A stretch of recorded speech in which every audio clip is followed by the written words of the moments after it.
తెలంగాణ సిద్ధాంతకర్త పెద్దలు జయశంకర్ సార్ గారి వర్ధంతి సందర్భంగా తెలంగాణ భవన్లో ఘనమైన నివాళులు అర్పించడం జరిగింది। ఈ సందర్భంగా జయశంకర్ గారు చూపించిన బాటలో తెలంగాణలోని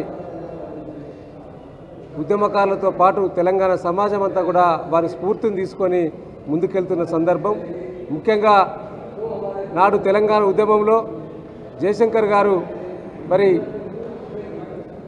తెలంగాణ తొలి ముఖ్యమంత్రి వర్యులు కేసీఆర్ గారిని చేయిపెట్టి నడిపేయడమే కాకుండా వారు చూపించిన మార్గాలని కూడా నాటి బీఆర్ఎస్ ప్రభుత్వంలో అనేక కార్యక్రమాలను తెలంగాణ సమాజానికి అందించిన చరిత్ర మరి బీఆర్ఎస్ పార్టీకి ఉంది।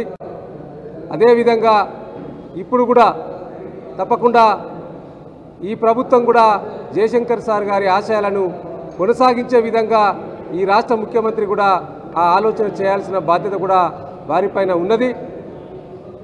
ఈ వర్ధంతి సందర్భంగా మరి జయశంకర్ గారిని కేసీఆర్ గారు స్ఫూర్తిగా తీసుకున్నాడు। జయశంకర్ గారి సేవలన్నీ కూడా కేసీఆర్ తోటి ఉన్నాయని చెప్పి జయశంకర్ గారిని పక్కకు పెట్టే ఆలోచన కూడా చేసే అవకాశం కూడా ఈ ప్రభుత్వం చేసే అవకాశం ఉంది।